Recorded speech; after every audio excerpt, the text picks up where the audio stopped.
Hey, welcome back. It's great to see you again, and we've been looking at some of the Fall of Cybertron figures that came out a few years ago. And I guess my excitement comes from the fact that it looks like the game is getting a reissue, a re-release, and if you missed it the first time around, I would say, hey, check it out. It's a fun time, and so are the figures. We've already looked at the Wave 1 Deluxes. I compared the Wave 2, which was the Stunticons, the Combaticons, with their Combiner Wars counterparts, and we've been doing the Wave 3, or at least the ones that I have, and now we're going to do this guy.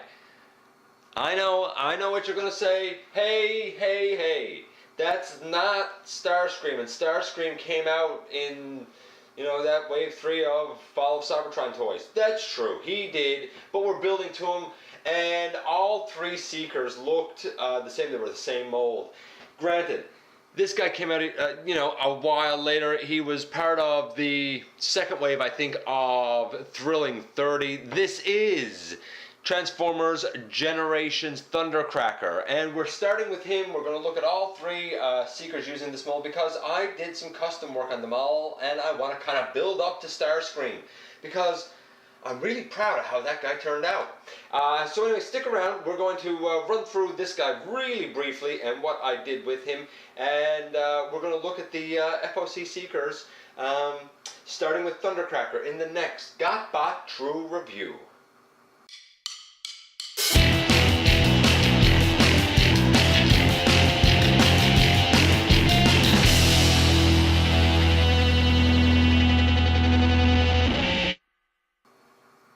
Hey guys, welcome back to the channel. This is your host, Dennis Moulton, aka GotBot, and it's great to have you back for another review. Please check me out everywhere and everything that I do.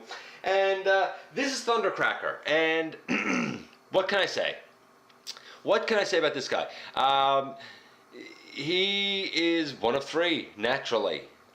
We always get that with the Seekers, don't we? We had the Legends mold get redone a bunch of times as all the Seekers and Acid Storm, who I'll get to eventually. We had the Jetfire mold get turned into all three Seekers, and they look glorious, except they're huge. But somewhere between Deluxe and Voyager maybe would have been ideal. Since we have to work with what we get, I will take a Deluxe any day of the week, especially one that's as awesome as this. So we will look at this guy, and we can say that his paint apps were about an 8, maybe an 8.5. Why aren't they higher? Well, he has gray up on his arms. That should be blue. Though his forearms and his fist being black is beautiful. I really wish that we'll call them his null rays. I really wish that they were able to go pegged up on his arm. Some people put them in the hole on the wing and just have them kind of coming down the side as a false look. It's not on the arm, but it looks like it's on the arm. I like the look of his cockpit. I love the head sculpt. Look at that light piping. So paint apps were pretty good. The blue is pretty much where it should be. The black is pretty much where it should be. We had this gray. Now there was blue up on his two shoulder pieces, and these pieces were also blue. I painted them silver and these pieces silver because he had silver in those locations, from what I remember. I love the look of the wings. I love the angle that they're on. I think that looks exceedingly Seekerish, if that makes sense. It looks really good in robot mode. Granted, it is a little bit stylized because of the positioning of his, guns, and even they don't look like your traditional null rays, but I love this Seeker mold so much. So yeah, we're gonna say a 8.5 for his paint apps.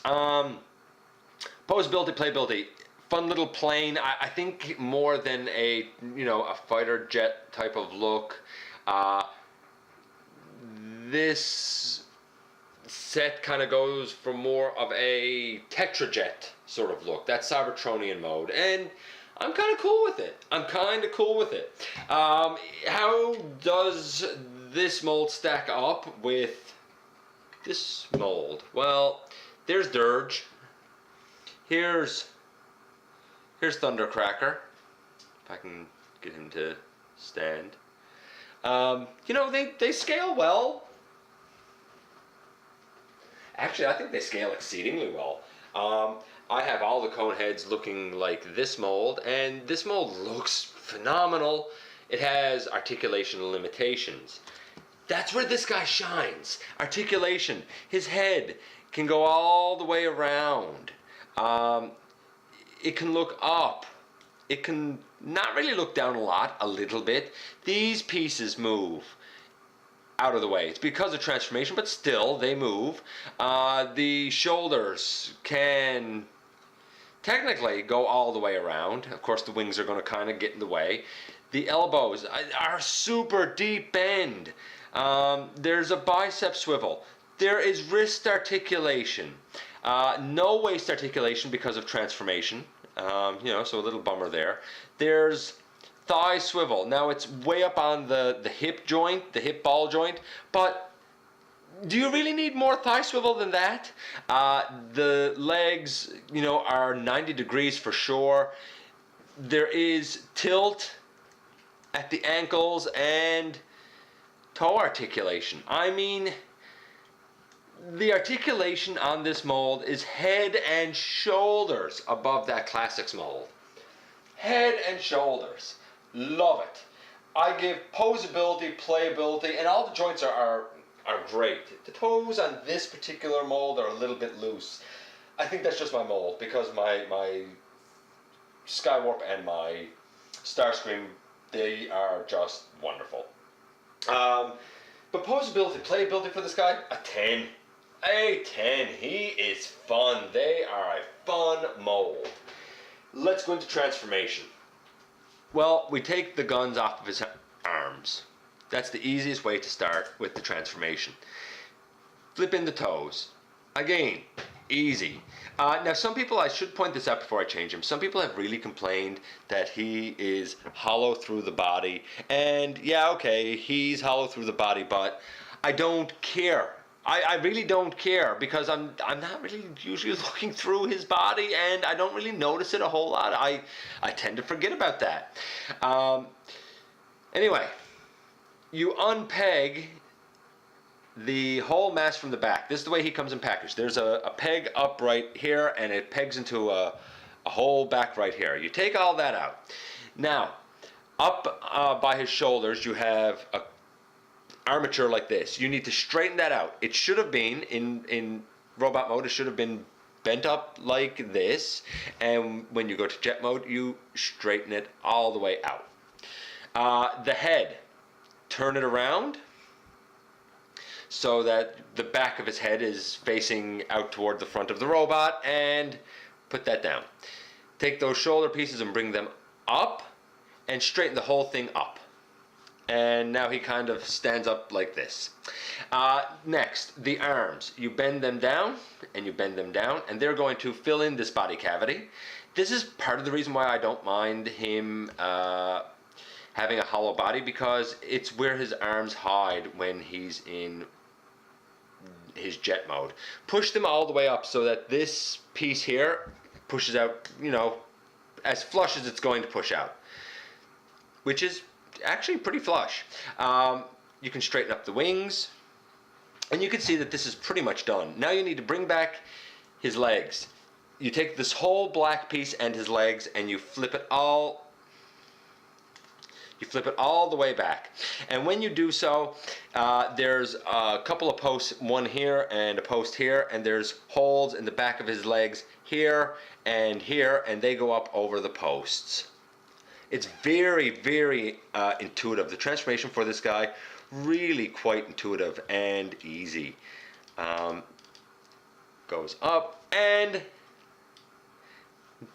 the nose cone folds out.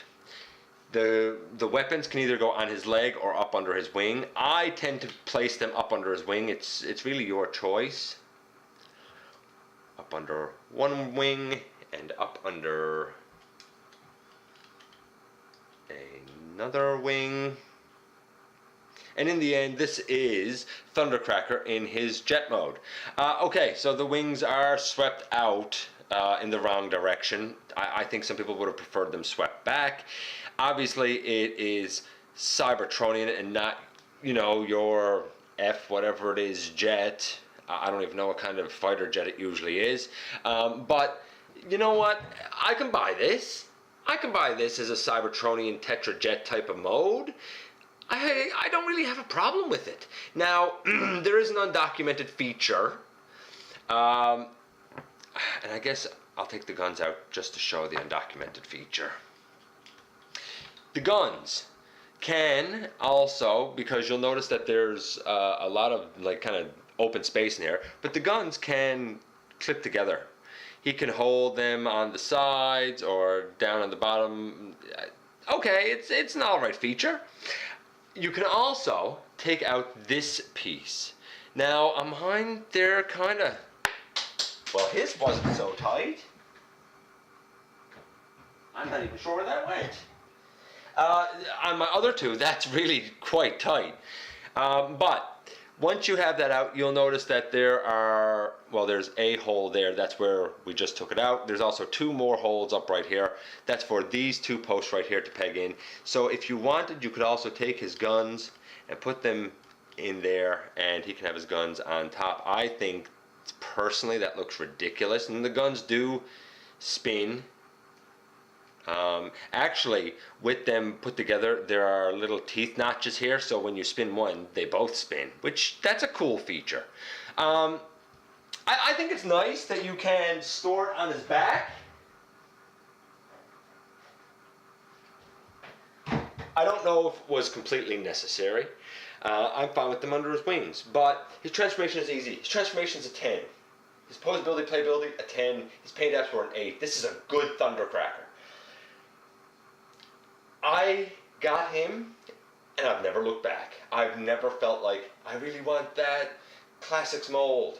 Honestly, while that one does look more G1 and looks beautiful on the shelf, for being just plain fun, this guy beats him hands down. Hands down, it's a good figure. It's a good Thundercracker. Would I suggest you go out and hunt for him? Yeah, why not? Hunt for all three of them. They're fun. Yes, you do have to be able to accept that it is stylized because it is based off of the Fall of Cybertron game. But if you're cool with the stylized jet, go for it. This is a win. Anyway, that's it for the first one. And you can see that in terms of the paint apps that I added, you don't really notice much in this mode other than a little bit of silver coming up the side here and on the other side, and it still looks just fine. But that's the first secret down. We're going to move on and do the second one and finally the third one. So, I guess all that is left to say is thanks for watching, and I really look forward to the next time that you take a few minutes out of your day to spend right here with me for a visit inside the videos.